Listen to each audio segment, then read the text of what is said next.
personal story as well as my own personal research.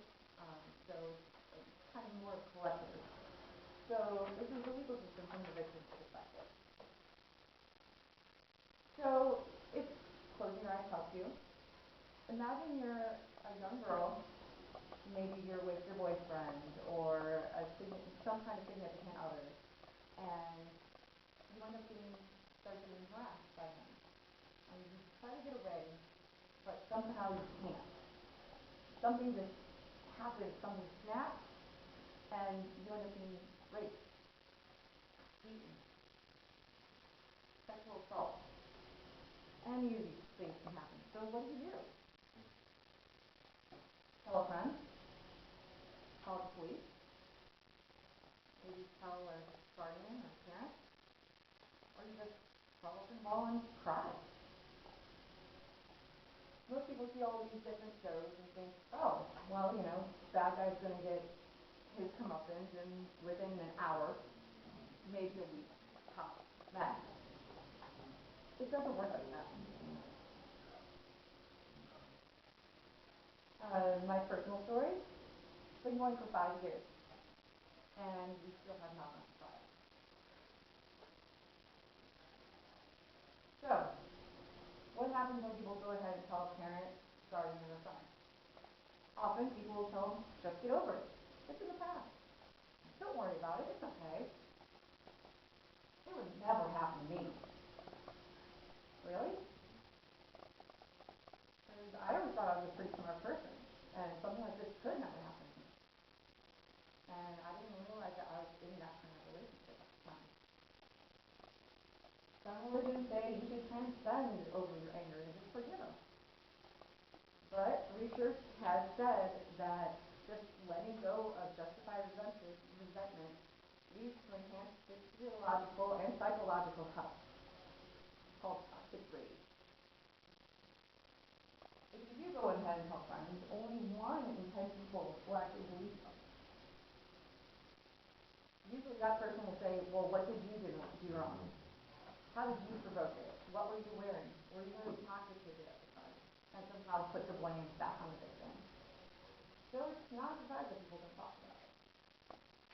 So people want to curl up in a ball and cry.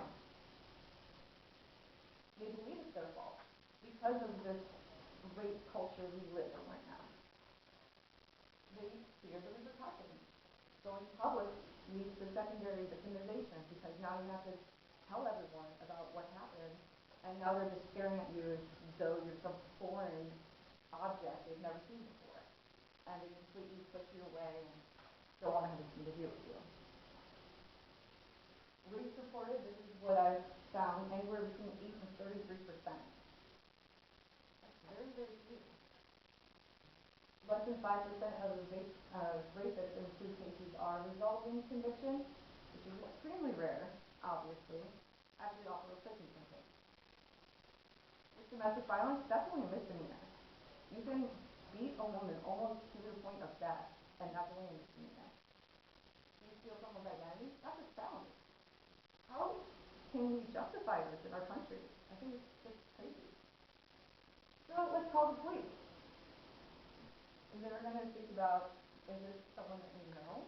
Is this a complete stranger? The ideal for them would be a complete stranger, but that's usually not the case. Results vary. Did they use a weapon on you? Was there a gun involved? If not, they probably don't care. Does the victim have credibility? Were you drunk at the time? Were you taking medication? What were you wearing? Well, how old was he? How old were you? And I should say that this can go both ways, both male and female, but I'm just mainly focusing on female since I identify as female. The length of time it took to report. If you don't go to the hospital immediately after it happens, oh well, that's pretty much what they tell you. Is it legitimate and or prosecutable? So you actually have to say this rape is legitimate. It really did happen. Prove it to the police. And then they have to believe you. And will they be able to prove it in court?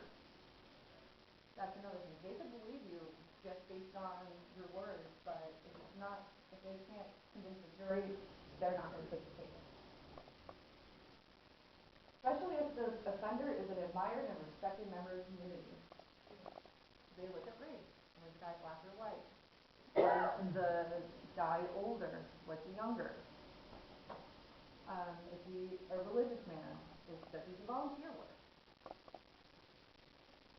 So now what? One thing I would say, go to your protective order. Most people don't know what a protective order is.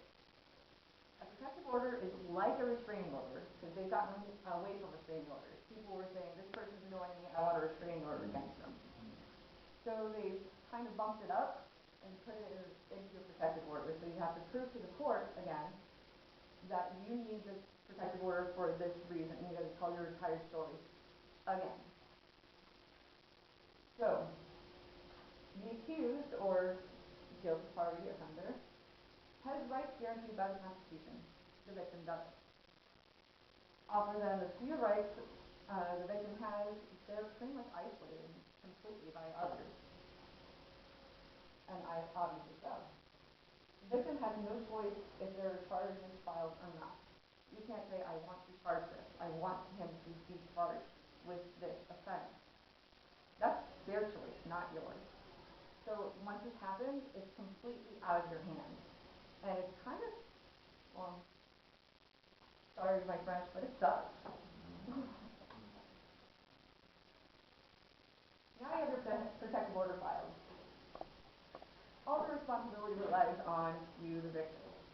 You have to carry it around at all times. If something happens, you now have to prove it again to the police, showing that this person was trying to contact you, get involved with you again, and have that order on hand. A lot of times if you go to another state, like we're right on the border of Indiana and Illinois, they do not share any of that information. So even though my protective order is in Indiana, he goes to the school. So what? I have to provide evidence, have everything on my person. Even with the order and evidence, police can claim that they're going to go file and arrest that person and actually not do anything. So they can just lie straight to your face and you would never know. Had that happen too. Alright, getting charges filed. So you might make many visits to the police station with evidence and being assistant to achieve anything. They're still going to question your motive. Are you angry? Are you just trying to get revenge on this person? You're just being annoying.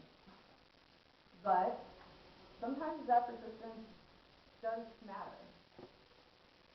Now you have the district attorney come in. So you go to the DA, you have similar decisions as the police. Is he black? Is he white? How old is he? Is he a member of the community? Is he well respected?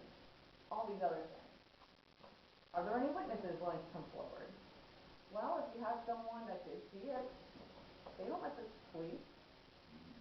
They won't help you because they don't care. It's not their problem. That's kind of how we see it in America anyway. They often encourage the victim to drop charges. They're like, well, we're not going to win.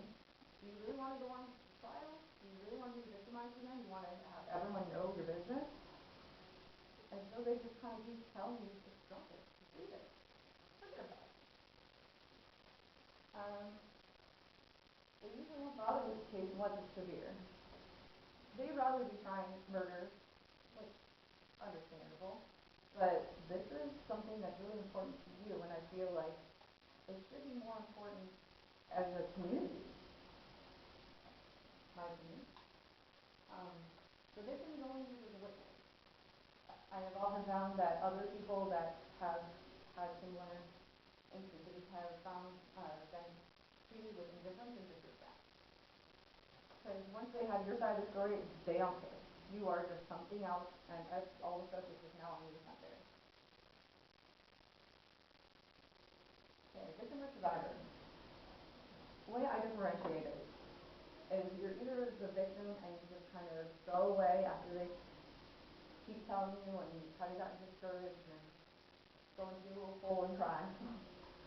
Or you can become a survivor. Speak out against it, become an advocate.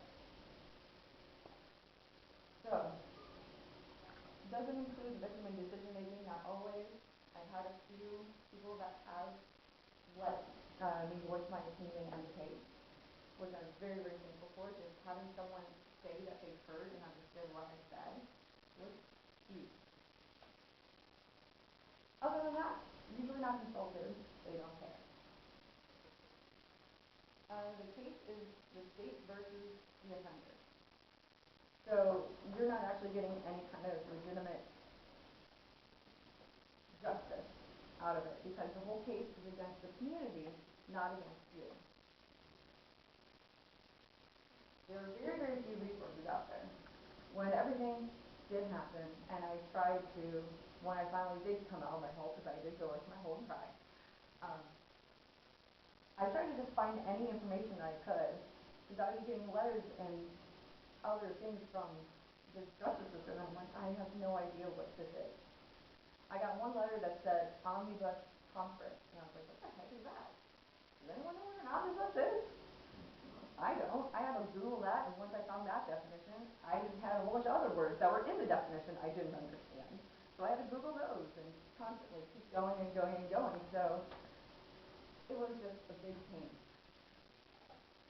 Family and wider communities take the defender's side by either passively or actively accusing the detective and protecting the guilty party. Obviously so with the 1 in 10 people. And with what we have is in the modern media.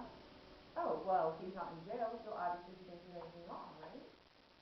Well, it's been going on for 5 years. He's not going to be in jail yet. We haven't had a trial. How is he going to be in jail? So he could still go out and do all these other things. So it's just really, really confusing for most people because they don't see that. They don't understand.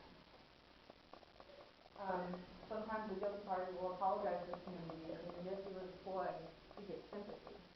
Well, I'm sorry for doing all this, but he never actually apologizes or even feels bad to the actual victim. So, in conclusion,